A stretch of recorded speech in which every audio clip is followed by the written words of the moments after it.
નમસ્કાર વિદ્યાર્થી મિત્રો, વેટ ડિજિટલ એજ્યુકેશનમાં આપ સર્વે મિત્રોનું હાર્દિક સ્વાગત છે. વિદ્યાર્થી મિત્રો, આપણે જે જોઈ રહ્યા છીએ સમાજશાસ્ત્ર પાઠ 2, જેમાં આપણે લોક સંસ્કૃતિ સભ્યતાની આપણે આગળના લેક્ચરમાં વાત કરી. હવે આજે આપણે ચર્ચા કરવાની છે આદિવાસી સંસ્કૃતિ વિશે, એટલે કે એની વ્યાખ્યા જોવાની છે. આ સિવાય એમને જે પણ કંઈ લક્ષણો છે એની પણ આપણે ચર્ચા કરવાની છે. તો આપણે મિત્રો સીધો 5 ગુણમાં પ્રશ્ન પૂછાઈ શકે એમ છે. તો ખાસ ચેનલમાં નવા હોય તો ચેનલ સબસ્ક્રાઇબ કરી દેજો. અને હા, તમારે જો આવી રીતના બીજા વિષયના વિડીયો અથવા તો જૂના વિડીયો જોવા હોય તો આપણી એપ્લિકેશન છે વેટ ડિજિટલ એજ્યુકેશન, પ્લે સ્ટોરમાંથી ડાઉનલોડ કરી લેવાની. 5 લાખ પ્લસ ડાઉનલોડર બતાવશે. ડાઉનલોડ કરીને આવું પેજ આવશે, ઓપન કરશો એટલે અહીંયા તમારો મોબાઈલ નંબર રેડી અને નામ ને જે પણ કંઈ બેઝિક માહિતી હોય એ નાખી દેશો એટલે તમે લોગિન થઈ જશો. પછી અહીંયા પેજ આવશે, અહીંયા પેઇડ કોર્સમાં જશો તો પેઇડ કોર્સમાં તમને ધોરણ 12નું એક ફોલ્ડર જોવા મળશે. ત્યાં તમને દરેક વિષયની PDF મળી જશે. આ સિવાય પરીક્ષા સમયે બોર્ડના IMP પેપરો, પરીક્ષાના પેપરો, સોલ્યુશન બધું જ મળશે. અહીંયા ધોરણ વાઇઝ જશો તો ધોરણ વાઇઝ તમને ક્લિક કરશો એટલે એમાં ધોરણ 12 દેખાશે ને એમાં તમે ક્લિક કરશો તો તમને ત્યાં બધા વિષયના મળી જશે વિડીયો. રેડી?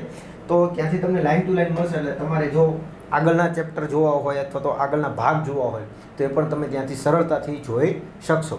કેમ કે ઘણા વિદ્યાર્થીની એવી કોમેન્ટ છે કે સાહેબ અમને યુટ્યુબમાં બધા વિડીયો મળતા નથી, એક મળે છે બાકી નથી મળતા. તો એની પાછળનું રીઝન એ છે મિત્રો, આપણે હજારોમાં વિડીયો છે. કેવા હજારો? કેમ કે 3 થી 12 ધોરણના છે. 3 થી ધોરણ 12 પ્લસ દરેક વિષયની, હે ને? એટલે આ બધું અઘરું થઈ જાય, તમને ડાયરેક્ટ મળે. પણ આપણે એપ્લિકેશનમાં ફિલ્ટર આપી દીધા છે. રેડી? ચાલો, તો હવે આપણે આગળ વધીએ. આદિવાસી સંસ્કૃતિ. તો કે ભાઈ આદિમ કાળથી આ ભૂમિમાં રહેતા આદિવાસીઓની સંખ્યા ભારતમાં નોંધપાત્ર છે. એટલે કે જૂના સમયથી જો ભારતમાં વસવાટ કરતા હોય તો એ આદિવાસીની છે એ સંખ્યા છે ભારતમાં ઘણી બધી જોવા મળે છે. એટલે કે એમ નોંધપાત્ર એમની સંખ્યા વધારો જોવા મળે છે. આદિવાસી સંસ્કૃતિ આગવી ઓળખ ધરાવતી હોવાથી તેને જાણવી સમજવી જરૂરી છે. એટલે કે જે આ આદિવાસીની સંસ્કૃતિ છે એની અલગ જ કંઈક ઓળખ ધરાવે છે. રેડી? એટલે કે એને જાણવી સમજવી આપણા માટે કેવી છે? જરૂરી છે. આદિવાસી સંસ્કૃતિને સમજવી હોય તો ભારતીય સંસ્કૃતિ સભ્યતાના સંદર્ભમાં જઈને જોઈ શકાય, સમજી શકાય છે. એટલે કે જો તમારે આદિવાસીની સંસ્કૃતિ કે સભ્યતા સમજવી હોય તો ભારતની સાંસ્કૃતિક સભ્યતાના સંદર્ભમાં જ એને સમજવી પડે અથવા સરળતાથી તમે સમજી શકો. આદિવાસી સંસ્કૃતિ શાસ્ત્રીય કે પ્રશિષ્ટ અને લોક સંસ્કૃતિથી જુદી પડે છે. જો જે આપણે આગળ જે સંસ્કૃતિના પ્રકાર જોઈએ, કયા? પ્રશિષ્ટ અને બીજું લોક સંસ્કૃતિ. તો એનાથી જે આદિવાસી સંસ્કૃતિ છે એ શું છે? અલગ પડે છે, જુદી પડે છે. જો કે આદિવાસી સંસ્કૃતિ લોક સંસ્કૃતિના ઘણા તત્વો ધરાવે છે, પરંતુ પ્રશિષ્ટ સંસ્કૃતિ સાથે અપવાદ રૂપે સંબંધ ધરાવે છે.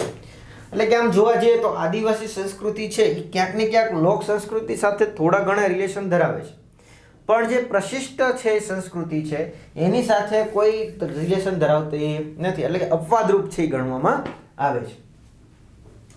આદિવાસી સંસ્કૃતિમાં પ્રાચીન અને આધુનિક સંસ્કૃતિનો સમન્વય જોવા મળે છે.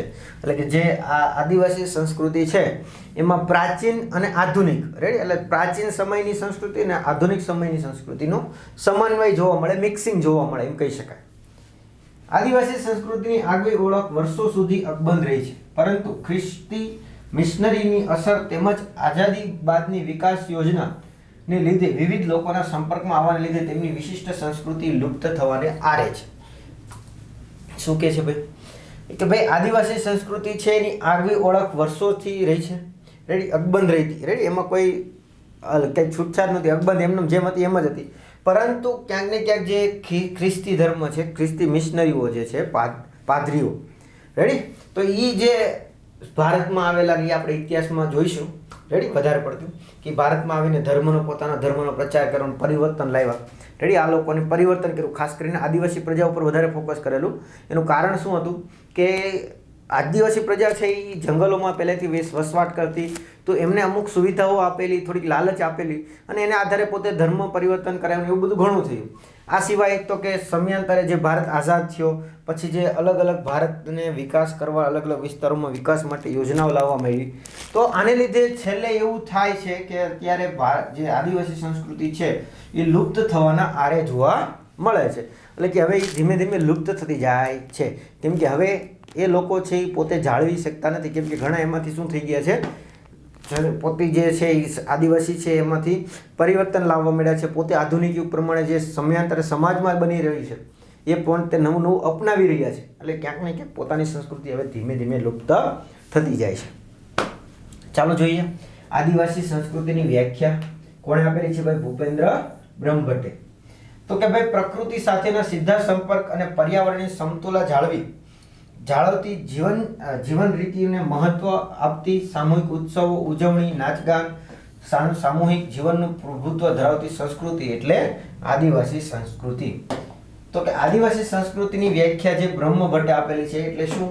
તો કે તો પહેલા તો પ્રકૃતિ સાથે સીધો જ સંપર્ક ધરાવે છે, સીધો જ પર્યાવરણ સાથે સંતુલન જાળવવાનો પ્રયત્ન કરે છે. સાત સિવાય તો કે ભાઈ પછી તો કે સામૂહિક ઉત્સવો, ઉજવણી હોય, પછી નાચગાન હોય એમનું, રેડી ને? પછી આ શું? સામૂહિક જીવનનું પ્રભુત્વ ધરાવતી આ જે સંસ્કૃતિ એટલે કે આદિવાસી સંસ્કૃતિ. આદિવાસી સંસ્કૃતિની જીવન રીતો, તેમના રિવાજો અને સરળ માન્યતાની આદિવાસી સંસ્કૃતિનું દર્શન થાય છે. એટલે કે જે આદિવાસી સંસ્કૃતિ છે એમાં પોતાની જીવન રીતો છે, એમના રિવાજો છે, એમની જે સરળ માન્યતા છે, સીધી સાદી માન્યતાઓ છે, આ બધા એમાં શું થાય છે? તો કે આદિવાસીની સંસ્કૃતિનું દર્શન થાય છે, જોવા મળે છે. નેક્સ્ટ, આદિવાસી સંસ્કૃતિના 4 લક્ષણો છે. કેટલા? 4. જેમાં કદમાં નાની છે, વિવિધતા જોવા મળે છે, વિશિષ્ટતા જોવા મળે છે, સ્વાવલંબન જોવા મળે છે. કયા કયા છે? એક તો આદિવાસી સંસ્કૃતિ છે એ કદમાં નાની છે, એમાં વિવિધતા જોવા મળે છે, એની વિશિષ્ટતા કંઈક અલગ છે, અને સ્વાવલંબન એટલે પોતાની ઉપર આધારિત જોવા મળે છે. જેની મિત્રો આ બધી જે છે એની ચર્ચા આપણે પ્રકરણ 3માં કરવાની છે. ક્યાં? પ્રકરણ 3માં. એટલે કે જે પછી પાઠ 3 જોશું એમાં આપણે વધારે ચર્ચા કરશું. તો શું કહે છે? આ 4 લક્ષણો આદિવાસી સમાજની ભૌગોલિક અને વસ્તી વિષયક પરિસ્થિતિ સાથે ગાઢ સંબંધ ધરાવે છે. એટલે કે આ જે 4 લક્ષણો છે એ આદિવાસી સમાજની જે પણ કંઈ ભૌગોલિક પરિસ્થિતિ છે અને વસ્તી વિષયક જે પણ કંઈ પરિસ્થિતિ છે એની સાથે ગાઢ સંકળાયેલી છે, જેની વિગતવાર આપણે ચર્ચા ક્યાં કરવાની છે? પ્રકરણ 3માં કરવાની છે. ચાલો, ક્લિયર? આપણે આગળના પાઠમાં પણ કંઈક ભણશું ને તો એમાં પણ આપણે ચર્ચા કરશું. અત્યારે ખાલી આપણે બેઝિક ખાલી ચર્ચા કરી છે. જેમ પહેલા પાઠમાં આપણે કેમ કે ભાઈ એની વસ્તી કેટલી છે, ભારતમાં કેટલી છે, ગુજરાતમાં કેટલી છે, આ બધી આપણે ચર્ચા કરી, રેડી? વસ્તીની ટકાવી. પછી હવે સંસ્કૃતિની વાત કરીએ, પછી એની ડીપમાં ચર્ચા આપણે આગળના ચેપ્ટરમાં કરીશું. તો કે નેક્સ્ટ ટોપિક શું છે? આદિવાસી કલા સંસ્કૃતિ. કઈ? તો કે આદિવાસી કલા સંસ્કૃતિ. તો કે આદિવાસી જે કામ કરે છે તે સહજ સ્વાભાવિક હોય છે. તેઓ કળાને સૌંદર્ય નિર્માણનું સાધન સમજતા નથી. એટલે કે જે આદિવાસી જે પણ કંઈ કામકાજ કરે એ કેવું હોય? આમ સહજ હોય, સાદું અને સ્વાભાવિક હોય છે. એની જે પણ કંઈ કળા છે એને પોતે સૌંદર્ય નિર્માણ માટે, સાધનો માટે ગણતા નથી. તેઓ માટે તો જીવનનું અભિન્ન અંગ છે. એના માટે આ કળા છે શું છે? જીવનનું એક અમૂલ્ય અભિન્ન અંગ જોવા મળે છે. આદિવાસી કલા અંગે વધુ સ્પષ્ટતા કરતા અહીં કહી શકાય કે આદિવાસી સંસ્કૃતિમાં કલાના કેટલાક વિશિષ્ટ લક્ષણો જોવા મળે છે. આ લક્ષણોમાં માધ્યમ, સાધનો, પ્રક્રિયા, ઉપયોગ, શિક્ષણ, જીવન તત્વ, સાતત્ય, સહવાસ, વિજ્ઞાન વગેરેનો સમાવેશ થાય છે.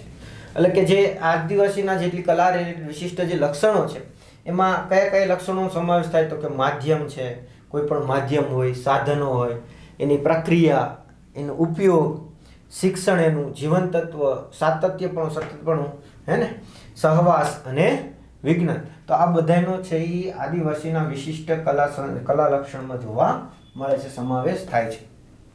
આપણે અહીં તેમાંની ચિત્રકલા, ગીત સંગીત, નૃત્યકલા અને માટીકલા અંગે ચર્ચા કરી આદિવાસી કલા સંસ્કૃતિ વિશે સમજીને મેળવીશું. તો આપણે હવે આ ટોપિકમાં એટલે કે આ ચેપ્ટરમાં આપણે કોની માહિતી લેવાની છે? તો કે આદિવાસીની ચિત્રકલા, ગીત સંગીત, નૃત્યકલા અને માટીકલા અંગેની માહિતી આપણે આ ચેપ્ટરમાં મેળવવાની છે. એમાં પહેલી આપણે જોવાની છે ચિત્રકલા. આપને અહીંથી સીધો પૂછાઈ શકે એવો સવાલ, હે ને? ચાલ, હા, આમાંથી એક ગુણના પણ પ્રશ્નો હવે પૂછાશે હો ભાઈ. થોડા એલર્ટ, બી એલર્ટ. કેમ કે આમાં પ્રશ્નો પૂછાય તો આપણે નોંધ કરતી જવાની, હે ને? ચલો, ચોપડીની નોટ લઈ, પેન બેન લઈને બેઠા છો ને? યસ. અને વધુ પડે તો નોટની પણ જરૂર પડે લખતી જાવ. રેડી? તો જો ચિત્રકલા, આદિવાસી ચિત્રકલાની વાત છે. રેડી? ડાયરેક્ટ ચિત્રકલાની વાત નથી, આદિવાસી ચિત્રકલા છે. તો એમાં જોશો રાઠવાઓનું પીઠારાનું ચિત્રો, રાઠવા લોકો છે એનું કયું તો કે પીઠારાઓના ચિત્રો. પછી ચૌધરીના નવાના ચિત્રો, કુકણીઓના પસલી, ભીલોના ભારાડી, ભીલ ગરાસિયાના ગોત્રજના ચિત્રો, એમ અનેક સ્વરૂપના આદિવાસી ચિત્રકલાની ભેટ છે. આ જેટલા રાઉન્ડ કર્યા બધા એમપી છે કે પૂરું. ફરીથી રાઠવા લોકોના કયા ચિત્રો છે? પીઠારા ચિત્રો. રેડી? આ સિવાય તો કે ચૌધરીઓના નવાના ચિત્રો, કુકણીઓના પસલી, ભીલોના ભારાડી અને ભીલ ગરાસિયાઓના ગોત્રજના ચિત્રો જોવા મળે છે. ચલો, રાઠવા લોકોના ઘરની દિવાલ પર જે ચિત્ર થાય છે તે દેવ પીઠોરા ચિત્રાય છે, તેની સાથે સાથે જીવન ગુજારે છે. એટલે કે જે રાઠવા કોમ છે એ જે ચિત્રો કરે છે એના ઘરની જે દિવાલો હોય, આપણે કેમ ઘરે પેઇન્ટિંગ કરતા હોય છે, હા આપણે અત્યારે મોડર્ન જનરેશનમાં આવી એશિયન પેઇન્ટ હે ને, પણ પહેલાં હાલમાં પણ આ જે આદિવાસીઓ સમાજ છે એમાં રાઠવા કોમ છે, એ રાઠવા કોમની દિવાલોમાં છે એ કયા ચિત્રો થાય છે તો કે પીઠોરાના ચિત્રો છે એ ચિત્રાય છે. દેવ પીઠોરા છે એના ચિત્રો ચિત્રાય છે. બરોબર? અને ત્યાં જ પોતે વસવાટ કરે છે, તેની સાથે જીવન ગુજારે છે. જો પેલા ચિત્રો કઈ રીતના થાય તો કે બધા ભેગા મળીને ચિત્રે છે. એવું નહીં કે મારી દિવાલ ચિતરવાની છે તો હું એકલો ચિતરી દઈશ, નહીં. કોઈ વ્યક્તિએ જો પોતાની દિવાલ છે એ ચિતરવી હોય પીઠોરાના ચિત્રમાં તો ગામના બધા જે પણ હોય એ બધા ભેગા થાય છે. રેડી? પછી ચિત્ર જે કરનાર હોય ને આ એની વિશેષતા છે. પહેલાં તો ગામના બધા ભેગા થઈને ચિત્ર કરશે, એકલો નહીં. પછી ઉપવાસ કરે, જે ચિત્ર કરતા હોય એ ઉપવાસ કરે. રેડી? હા, ટૂંકમાં જેથી ચિત્ર કરવાના હોય ને તેથી શું કરશે? લોકો ઉપવાસ કરે છે. વળી ચિત્ર કરતા પહેલા 7 લીપણ કુંવારી કન્યા દ્વારા થાય. આ ફિક્સ છે. લીપણ ખબર છે? પેલા ગામડાઓમાં પેલા થતું છાણ અને અમુક ચોક્કસ ચીકણી માટી એ બેનું ભેગું કરીને લીપણ કરવામાં આવતું. તો આની ખાસિયત છે, જો પીઠોરાનું ચિત્ર કરવું હોય તો 7 વખત લીપવું પડે. એક વખત લીપાઈ ગયું, સુકાઈ ગયું, પાછું બીજી વાર, ત્રીજી વાર, ચોથી વાર, 5મી વાર, 6ઠી વાર ને 7મી વાર. આ 7 વખત લીપવું પડશે. રેડી? પણ એ કોના દ્વારા? કુંવારી કન્યા દ્વારા. રેડી? એ પણ ફિક્સ હોય. જોજો, આ એક મેં હજી કહું છું કે આપણે કોઈ એક વ્યક્તિની દિવાલને પીઠોરાનું ચિત્ર કરવું હોય તો કોઈ એક વ્યક્તિ ઘરધણી હોય એને હોય એવું નહીં. બધા લોકો ભેગા થાય તે દિવસે જે ચિત્ર દોરતા હોય બધા ઉપવાસ રાખે. સાથે સાથે એ જે જ્યાં ચિત્રો દોરવાનું છે, દિવાલ છે, ત્યાં શું કરવામાં આવશે? માની લો કે દિવાલ છે તો દિવાલમાં શું કરવામાં આવશે? લીપવામાં આવશે છાણ અને માટીથી. ચોક્કસ ચીકણી પ્રકારની આવે જેને ગોરમટું કહેવાય. તો આ માટીથી લીપવામાં આવે. અને આ કેટલી વખત આવે? 7 વખત આવે, પણ કુંવારી કન્યા દ્વારા લીપવામાં આવે. પછી સાથે સંગીત, નાચગાન સાથે ચિત્રો બને છે. કેમ કે બધાય ભેગા થયા હોય, બધાય તો ચિત્ર દોરતા ન હોય, તો અમુક હોય છે ને જેથી કરીને ચિત્ર દોરવાવાળાને કંટાળો ના આવે, એ બી જોઈએ ને પાછું. એટલે સાથે સાથે નાચગાન ને એવું બધું પણ ચિત્ર ચાલતું હોય. રાઈટ? સાથે ચાલતું હોય. સાથે ચિત્ર એ સમૂહ જીવનનું ઉત્સવ તત્વ છે. રાઈટ? તેઓના ચિત્રોમાં દેવો આવે, રાજા આવે, ખેડૂત આવે, ઝાડપાન આવે, સૂર્યચંદ્ર આવે, જીવડા આવે, પશુ પક્ષીઓ આવે અને એમાં ભપકાદાર રંગો પણ પૂરાય. પણ આ બધા હોય કુદરતી, રંગો બધા કુદરતી હોય, આપણે એશિયન પેઇન્ટના નહીં. રેડી? જો આમાં ખાલી પેલું પીઠોરાના ચિત્રો છે એમાં ખાલી એક જ ઉપર ફોકસ ના હોય. એમાં કોણ આવે ચિત્રોમાં? ચિત્રોની વાત કરું છું. લોકો તો બધા ઉત્સવ ઉજવશે ને બનાવશે, દોરશે ને એવું બધું કરશે, પણ એમાં રાજાનું ચિત્ર આવે, રાજાનું ટૂંકમાં ચિત્ર હોય, ખેડૂતનું આવે, ઝાડપાન આવે, સૂરજચંદ્ર આવે, જીવડા, પશુ પક્ષી, ઇન શોર્ટ પ્રકૃતિ આખી અને આજુબાજુ જોડાયેલા પ્રકૃતિ સાથે જોડાયેલા લોકો તમામના એમાં ચિત્રો આવે. રેડી? અને આમ ભપકાદાર પછી ચિત્રો આવે એવું ન હોય, પછી એમાં રંગ એવા આમ ભપકાદાર એટલે આમ દેખાય આવે, દૂરથી દેખાય એવા રંગો પૂરવામાં આવે. તો આ એક વિશેષતા હતી કોની? રાઠવાઓના પીઠોરાના ચિત્રોની. રાઈટ? બાકીના બધા ચિત્રો પણ છે, એટલે ખાસ ધ્યાન રાખજો. આમાં વધારે પડતી વિશેષતા આપણે કોને આપી છે? પીઠોરાની ચિત્રોની. એટલે પૂછવાની શક્યતા વધી જાય. કઈ? રાઠવાઓના પીઠોરાના ચિત્રો. રાઠવા કોમના કયા ચિત્રો જાણીતા છે અથવા પીઠોરાના ચિત્ર છે નીચેનામાંથી કોના જાણીતા છે? રાઠવાઓના, ચૌધરીઓના, કુકણીઓના કે ભીલોના? 4 ઓપ્શન થઈ ગયા બોર્ડમાં, ખબર પડે ને? તો આવું બની શકે, એટલે થોડું ધ્યાન રાખજો. પ્રશ્નો અહીંયા એક ગુણમાં પણ પૂછી શકાય એવા છે. રેડી. બાકી તમે આદિવાસીની ચિત્રકલા 2 ગુણમાં પૂછી શકાય એ બી આવે. તો તમને આ રીતના ડાયરેક્ટ પ્રશ્નો પણ 2 ગુણમાં પણ આવી શકે, અથવા તો સીધો પ્રશ્ન 1 ગુણના 4 પ્રશ્નો આવી શકે. ચાલો ક્લિયર. હવે એનું બીજું કયું છે તો કે ગીત સંગીત નૃત્ય કલા. ગીત સંગીત નૃત્ય કલા. તો કે ગીત સંગીત અને નૃત્ય આદિવાસી જીવન સંસ્કૃતિના મહત્વના અંશો છે. રેડી. એટલે કે જે એના જીવનનો એક ભાગ જ છે. કયું તો કે ગીત સંગીત અને નૃત્ય. તેઓના આર્થિક રીતે વિષમ જીવનમાં નવી ચેતના, ઉલ્લાસ અને પ્રાણ સિંચવાનું કામ ગીત સંગીત અને નૃત્ય કરે છે. એટલે કે પોતાની આર્થિક રીતેનું જે પણ કાંઈ જીવન છે, હે ને, વિષમ એટલે જુદું. રેડી.